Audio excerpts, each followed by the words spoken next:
Okay, good day everyone. We are now in week 5, for and while. For and while, part of repetition, control statement, yung mga pinag-aralan natin before na relational operators and equality operators, yung mga Boolean expressions, ay ginagamit yon sa for and while. Okay, so pati yung mga increment and decrement. So, ang topic outline natin is what is looping or repetition structure. Okay, next is element of looping. So, we have loop control variable. No? Ano ba yung loop control variable na yan? Sentinel value, loop update. Okay, so yan yung mga dapat nyong tandaan sa looping. Okay, kahit anong looping yan, for while, then do while, no? Looping or repetition structure. So, when we say repetition, of course, from the root word repeat, nauulit, ano? So, paulit-ulit or loop. When we say loop, parang spiral siya, but it has an end. Okay, so natatapos siya at dapat lang din naman na matapos. Hindi naman siya infinite. Okay, so yun yung isa sa mga bad programming design. Kapag hindi mo na-detect yung infinite loop, okay, so mamaya pag-aaralan natin yan, no? So when writing codes, kahit anong programming language, there are times that you need to do statement or a blocks of statement. Type or a block of statement a certain number of time. Okay, o halimbawa yung ating if. Okay, if, then, meron tayong else if. Okay, so kahit ilan pa yung else if na ilagay natin, ano? Depende sa condition, depende sa Boolean expression. Okay, so pinag-aralan natin yan last discussion. Okay, so let's say magpiprint ka ng 10 cout. So what you have to do is to type the statement block or statement repeatedly. So, pwede naman yung gawin yon, no? Paulit-ulit. So, let's say, mag-cout ka ng Monday, Tuesday, Wednesday, Thursday, Friday, Saturday, Sunday. E de 7 times mo siyang isi-cout. So, pwede din naman nga yon. Merong mas madaling paraan naman doon para sa mga ganong bagay. Okay, for example, gusto mo mag-print ng 1 hanggang 100. Pwede mo din naman siyang i-manual. Diba? Cout 1, cout 2, cout 3, hanggang 100. Pero ilang code naman ang magagamit mo doon, di ba? So, magko-consume ka pa doon ng 100 line of codes. Dito sa loop, sa repetition structure, it can be done using 3 line of code. O, using 3 line of codes lang. Okay, so mamaya, actual natin yan, no? It is okay if the specific number of time is less than 10. Oo, okay lang naman. Kung 10 lang naman yon, 'di ba? So, pwede nating i-manual, pwede nating manumanuhin 'yun kung 10 lang. Pero how about it is more than 10 or 100 times or 1,000 times pa? So, with that case, we need a loop or repetition structure. So, C++ provides a structure which help you do repetitive tasks without typing them over and over again. It is called the repetition structure or looping. Okay? Another word for looping is iteration. Okay, so magkakapareho lang yan guys sa repetition structure, looping, or iteration. Okay, so they are synonyms. Yan, infinite loop and empty loop. An infinite loop is a loop which never stops. So, ito guys, ang huwag na huwag niyong gagawin. Okay, so kailangan i-check nyo. Yung bang loop mo ay hindi na maghihinto. Forever nang tatakbo yan guys. So, ang tawag doon ay infinite loop. You have to be careful so that you will not end up with an infinite loop. So, paano nangyayari yan? Mali ka ng syntax, no? Diba kanina merong tayong part ng loops? They are loop control variable, sentinel value, and loop update. So, isa lang dyan ang magkaroon ka ng problem o hindi mo ma-code ng mabuti. So, magkakaroon ka ng tinatawag na infinite loop. So, there are also loops which will not do anything. Okay, so ang tawag doon ay empty loop. This happens when the comparison expression evaluates to false even on the first try. Okay, so walang ginawa, no? Walang ginawa yung loop mo kasi yung comparison expression niya, kahit sa unang try pa lang, unang test pa lang, nag-return na ng false. So it will not execute the body loop and will just proceed to the next statement. Ito yung mga don'ts, no? Don'ts in looping and repetition structures. Dito tayo ngayon sa elements of looping. A loop will not function properly without any of its important elements. So, may mga element ang looping. So, we have loop control variable. The loop control variable, so yan yung unang element, no? Element ng loop. The LCV will hold the value that will be compared to the limit of the loop. The limit sets when the loop will end. Na? The loop control variable should be first initialized before it can be used in the program. Sentinel value, the value where the loop control variable will be compared to. So yun yung pinagkukumpara. Pinagkukumpara kasi yung loop control variable sa sentinel value. This value is set to decide if the loop will continue or stop based on the result of the comparison. The result of the comparison is always a Boolean value. Okay, that is true or false. So pinag-aralan natin 'yan, kaya nga natin unang pinag-aralan yung relational and equality operators. Okay, so loop update, inside the loop, the value of the loop control variable must be altered. You can change the value by incrementing or decrementing. As discussed in previous lessons, so ito yung loop update, gagamit tayo ng increment and decrement operator. A for loop is a repetition control structure that allows programmer to efficiently write a loop that needs to execute a specific number of times. So katulad niyan, sa example natin. So meron tayong components nito, arguments ng for sa loob ng parenthesis. Una is yung initialization. And then next is comparison expression. And then next is update. So, yun na nga yung gagamitan ng itong loop update. Ginagamitan ng increment or decrement operators. So, kapag true yan, true yung comparison expression, ay mag-execute yung statement sa loob ng for loop. Okay, example, we have here x is equal to 1. So, ang tawag natin dyan ay tinatawag na loop control variable. Okay? So, yon. Ayan siya, loop control variable. And then, comparison of the loop control variable to the sentinel value. Ano ba yung sentinel value? 5. And, pinag-compare dyan yung loop control variable. Saka yung sentinel value. Hanggang true yung condition niyan, ay magko-continue na mag-execute yung loop. Example, meron tayong x is equal to 1. Okay, anong tawag dyan? So, loop control variable, initialization of the loop control variable. So, yung ating loop control variable ay yung x. At initialize natin siya. Ang magiging initial value niya ay 1. Okay? Then, don't forget the semicolon. And then next is a comparison of the loop control variable to the sentinel value. Pinag-aralan na natin yan, relational and equality operators. Kapag true ito, ay iikot yung loop. So, every time na iikot yung loop, meron tayong tinatawag na loop update. Itong loop update na ito. So, anong gagawin ni loop update? So, sa example natin, mag-i-increment siya. Dadagdagan niya yung value ng x. So, dito sa example natin na to, ay 5 beses iikot yung loop. Darating kasi yung time na magiging value na ng x ay more than 5 or 6. So, hihinto na siya kapag ang value niya ay 6. After kasi ng certain na ikot niya, certain loop, so magre-reach siya, magkakaroon siya na ang magiging value na niya ay 6. So, anong gagawin niya? Every time na maglo-loop siya, magpiprint siya o magpo-produce siya sa screen ng ganitong character. Okay, i-simulate natin. Simulate natin siya, So, sa unang ikot niya, 4x is equal to 1. Okay, so ano na nga value ng x? 1. Okay, so test nga natin ngayon. 1 is less than or equal to 5. Is it true or false? Okay, true. That is true. So, iikot siya, okay? Gagawin niya to. Okay, so magpiprint siya ng asterisk. So, assuming that is asterisk. Then, after niyang gawin ito, maglo-loop update siya. Maglo-loop update siya. O, ano na ngayon ang value ng x? Okay, so magiging 2. Magiging 2 na yan, So, pag ikot niya, iikot siyang ganyan, tapos na niya i-execute, iikot siya sa for loop, okay? Yan, iikot siya dyan, sa for loop.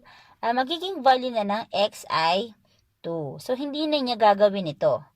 Minsan lang niya gagawin niyang mag-initialization. Okay, so magpo-proceed na siya agad dito. Magiging value na ng x ay 2. So, 2 is less than or equal to 5. True pa rin ba? Yes, that is true. Ipiprint niya ulit to. So, magpo-produce yan ng another asterisk. Okay? So, iikot siya ulit. Mag-i-increment ulit yan, no? Magiging 3 na siya. So, yon, iikot siya ulit. Dala-dala yung value ng x na 3. Okay? 3 na siya ngayon. O, iti-test ulit natin ngayon. 3 is less than or equal to 5.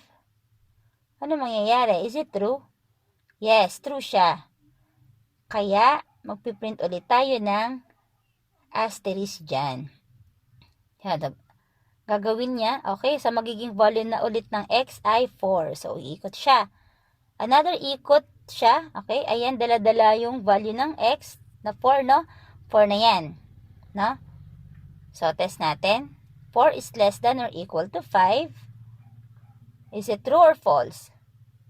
Okay, true pa rin yan. Kaya gagawin niya ay magpiprint siya ulit ng asterisk. Okay, kasi nga, i-execute nga niya itong statement sa loob ng loop. Ngayon, mag-i-increment yan. Magiging 5. Okay? So, 5 na. So, ikot ulit yan. Ikot siya ulit. Dala-dala yung value. Okay, ano nang ulit value ng x? 5. Oh. Edi 5 is less than or equal to 5. Okay? So, yun bang 5 less than siya sa 5? So, ano ngayon mangyayari dyan? So, false na ba ang result niyan? Test natin, no? Dalawa kasi yan. Less than saka equal. So, una nating i-test. 5 is less than to 5. Is it true? Okay, so false yan. That is false. Okay, so yun yung result niya, false. Then, next natin na i-test yung equal. Okay, 5 is equal to 5. No? So, that is true. Kaya, true ang result nung 5 is less than or equal to 5. Kaya, iikot ulit yan, no? So, ang magiging, i-execute na niya ulit yung for body. So, makakaroon na ng 5 asterisk. Okay, so pang 5. So, after that, maglo-loop increment. Loop update. Mag-increment yung loop control variable. So, magiging 6 na yan. No? Magiging 6 yung x. So, iikot. Naiikot siya ulit. Dala-dala yung value ng x na 6. Okay? So, pag ikot niya, iti-test niya ulit yung 6. Okay? So, 6 is less than or equal to 5. Okay? Is it true? O, alam natin na yan ay false. So, nag-false na siya.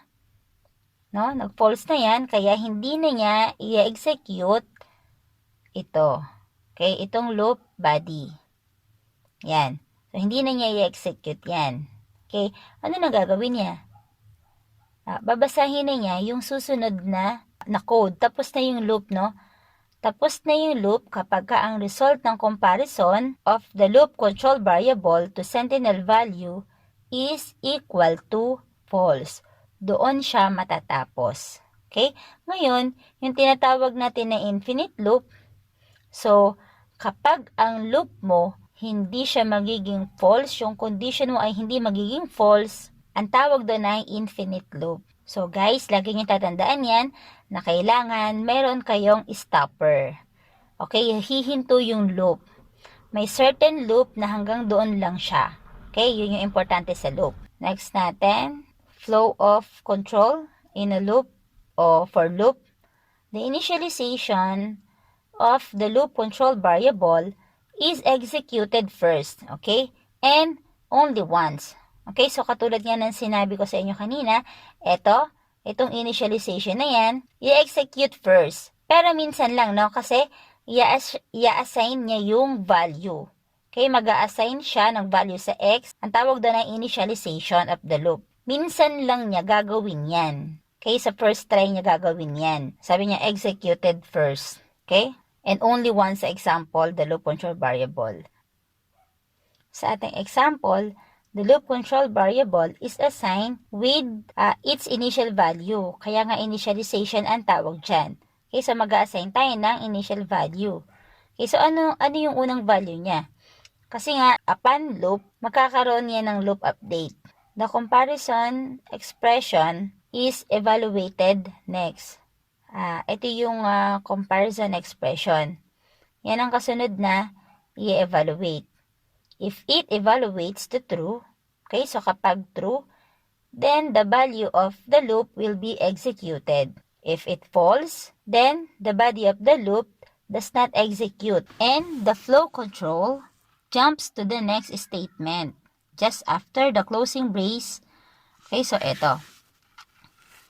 So kung ano man yung susunod dyan na code dito, no, after neto, yun yung i-execute niya. Okay?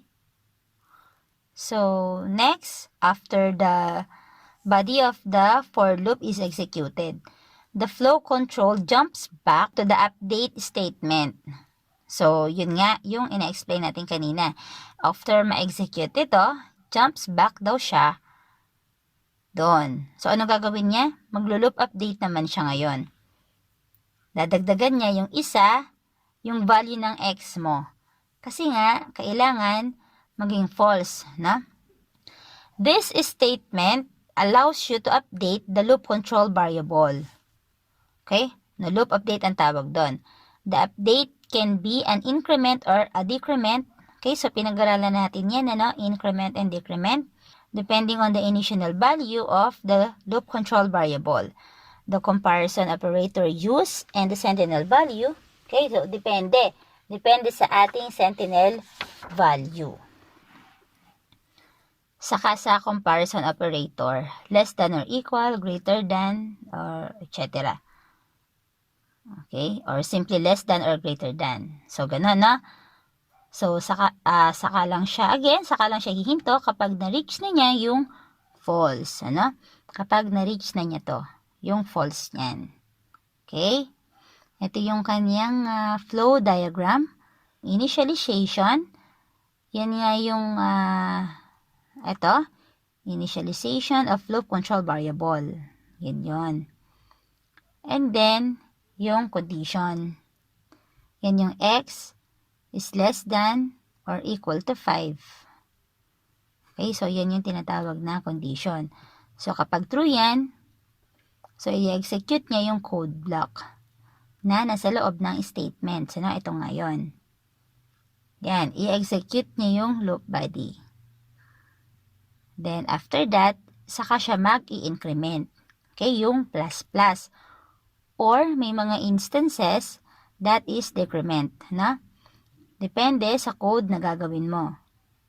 Okay, hanggat true yan, so magkakaroon siya ng looping. Iikot yan. So, kapag nag-false naman na yung condition, saka pa lang pupunta. Matatapos yung loop execution ng loop. So, doon na siya matatapos. Okay, for example, ng for loop, so we have int x. So, nag-declare tayo ng variable na x. Ito. Okay? So, next is, ano tawag ulit dito? Initialization ng loop control variable. Okay, ang ating loop control variable is yung x. Na? Siya kasi ang nagko-control ng loop, kaya siya yung tinatawag na loop control variable. Okay, so bakit siya ang nagko-control? So, siya yung variable na pag na-reach na niya yung value ng sentinel value, ay hihinto na siya. Okay? Kaya siya tinatawag na loop control variable. So, ito yung comparison, ano? comparison ng sentinel value, and loop control variable. Then, ito naman is incrementation. Okay? So, dito, ina-expect natin na ilang times siya niikot yung loop. So, that is 5 times. Na? 1, 2, 3, 4, 5. Yung example natin kanina. So, anong gagawin niya? So, magpiprint siya. Ipiprint niya yung X. Okay? So, ang output niyan, expect natin na 1. May space. No? So, ito yung space niya, na 2, space, 3, space, 4, 5. So, hanggang 5 lang yan. Kasi kapag dumating na yung X, so, kasi kaka-increment niya, no? So, kapag naging 6 na yan, 6 is less than or equal to 5, so magiging false na yan. Hindi na niya ma-execute ito na sa loob na to. So, after that, pag na-false na ito, pag naging false na yung condition na yan, ito na yung susunod niyang i-execute. No? Itong line na to. So, this is the code after the loop. So, testingin nga natin, ano? I-actual nga natin. So, open ulit natin yung code blocks. Then, create tayo ng new project. Okay, so console, C++. Ang title natin ay for loop. Okay? Okay, so meron na tayo ditong project na ang pangalan ay for loop. Okay. So, ano yung sabi kanina? Int x. Okay, so nag-declare tayo ng variable na x. Then, next natin yung for. So, gayahin na natin yung nasa code, yung nasa PowerPoint. So, initialization of a loop control variable x is equal to 1. Then, x is less than or equal to 5. Then, x plus plus. Okay? Then, nag-cout dito. CCout yung value ng x, na? Then, CCout tayo ng space. Then, right after that, so, mag-cout tayo ng end line. Okay? And right after that, sabihin natin sa kanya na this is the end of the loop. Okay? Run natin. So, ang theory natin dyan ay 5 times. Ano? 5 times ito na pagluloop. Okay? Na ang magiging value niya ay 1 space, 2 space, 3 space, 4 space, 5 space. Check nga natin kung yun talaga yung output. Okay, so click lang natin yung build and run. Ayun. So, tama, no? Ayan siya. 1 space, 2 space, 3 space, 4 space, 5 space. Then, nag-end line siya, kaya next line na lumabas yung this is the end of the loop. So, ganun siya, no? So, what if value ng ating sentinel value ay 10? Yan. So, that is a good question, ano? So, ilan kaya ang magiging output niya? Kapag 10 yung sentinel value. So, ina-expect natin na ang magiging value niyan, ano? Ang lalabas dyan ay 1 space, 2 space, 3 space, hanggang sa makarating siya sa 10. So, check nga natin. Okay? So, yon tama, no? Okay, so hanggang 10 ginawa niya. So, sa pamamagitan ng loop, hindi mo na kailangan mag-cout ng manually. Okay, so, pwede rin kasi yung ganito na? Cout 1, cout 2, cout 3. Ganun na. Okay? Cout 1. Ganun. Diba? Then, okay, so mag-cout ka ulit. Cout 2. Ayan. So, pwede rin naman yung ganyan hanggang sa makarating ka ng 10. Kaya lang, Paano nga kung ang sentinel value mo ay 100? Paano kung 1,000 na? O, diba? So, magiging 1,000 line of codes yan. Pero dahil sa loop, ay magkakaroon ka lang ng 4. 4 na line of code. Okay? So, what if ganito naman? Ang ating relational operator ay less than or equal. Paano kung less than lang? Ayun, less than to 10. So, ang output niya kasi kanina, nung less than ay equal, ay hanggang 10 siya. Inabot niya yung hanggang 10. So, dito, kapag ginawa nating less than 10, ina-expect natin na hanggang 9 lang yan. No? Kasi kapag 10 na din yung value ng x, ay false na yan. Ganon. So, kapag hanggang 9 lang ang value ng x, ay true pa rin. Yan, 1 hanggang 9. So, therefore, 9 na iteration. 9 na ikot yan. Nasa testingin nga natin na totoo ba na hanggang 9 lang ang lalabas. Okay, so, dahil less than lang ang ginawa natin. So, yon tama, no? Hanggang 9 lang siya. Okay? What if ang ating condition ay greater than? Yan. X is greater than or equal muna. Okay? So, ano tawag dyan? So, ang tawag dyan is empty loop. So, bakit? False na siya agad eh.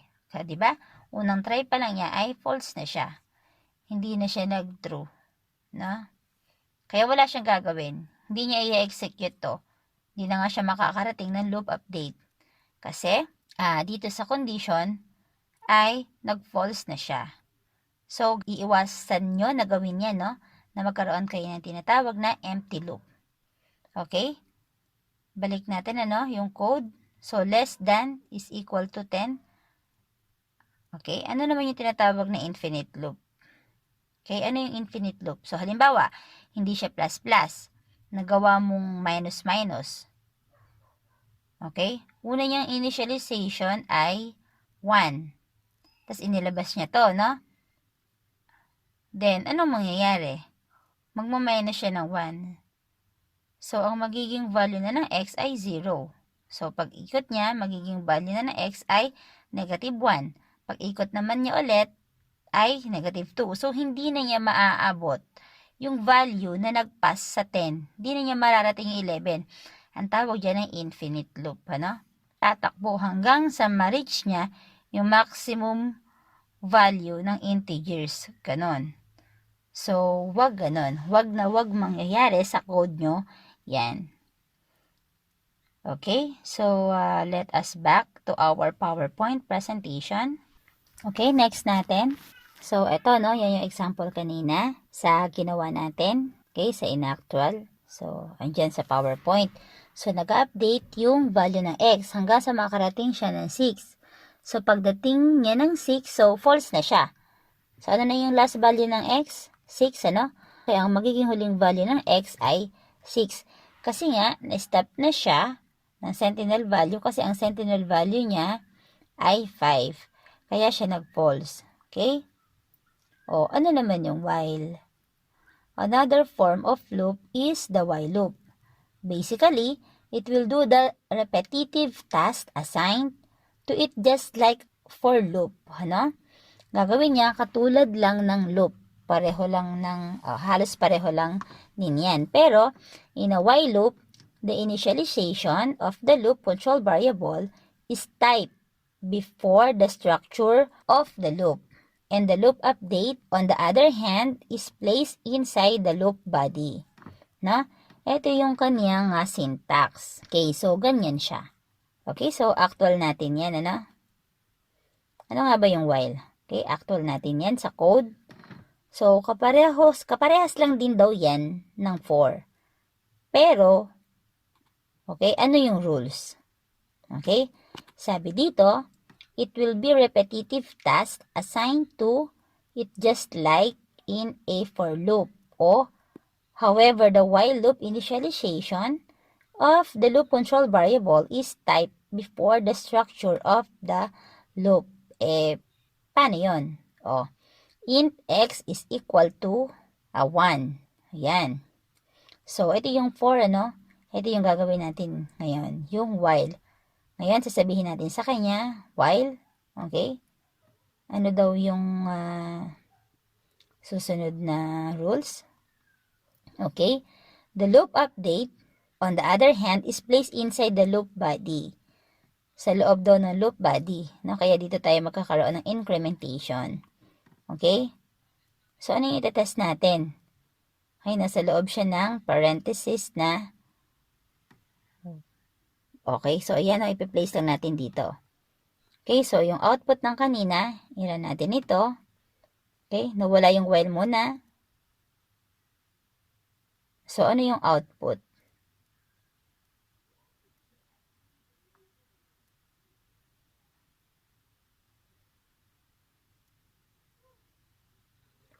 May error nga pala. Dahil ito ay, okay, so ganun yung mangyayari, guys,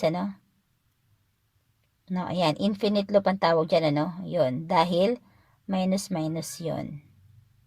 Okay, so continuous lang yan. Yan, So, run natin siya. Yan. So, nangyari, 1, 2, 3, 4, 5, 6, 7, 8, 9, 10. Okay, yan yung output. Same lang din ang output yan. Pero ang code niya ay while. Okay? So, the same lang din ito ang resulta. Tanggalin natin itong nasa taas na yan. And then, while naman ang gamitin natin. So, same lang element, same yung element nila, Initialization, comparison, and then the loop update. Okay? Lahat ng yan nasa loob ng for. Pero dito sa while, ganyan ang kanyang structure. Okay, so itest nga natin. Okay, halimbawa hanggang 20. Okay, yung sentinel value is 20. The same ba sila ng 4? So, the same, ganun din yung ginagawa ng while. So, depende sa programmer kung ano yung gagamitin niya. Kung saan siya mas convenient. Pero may mga instances na mas advantage na gamitin yung for kaysa sa while. Pero meron din namang scenario na dapat while ang gamitin mo. Okay, so palitan natin to. Ayan. Okay, so same lang din siya ng for loop. Okay, so laging tatandaan, kailangan lagi kang may increment dito. At kailangan ay yung comparison, dapat mag-arrive ka sa false, para matapos yung loop. Para may iwasan yung infinite loop na tinatawag. Back to our PowerPoint presentation. Okay, so ganun lang siya, guys, ganun lang yung while loop. Ito nga siya. Okay, same with for. Ang naiba lang dyan is yung structure ng loop. Okay, saan napunta yung initialization, saan napunta yung comparison, at saan napunta yung loop update. Okay, that's all for now. Ituloy na lang natin next week yung iba pang gamit ng while, and kasunod nun ay yung do while loop. Okay guys, wait nyo na lang na i-post ko sa Google Classroom yung mga seat work and laboratory exercise. Okay, and syempre yung quiz, ako pahintay na lang sa Google Classroom.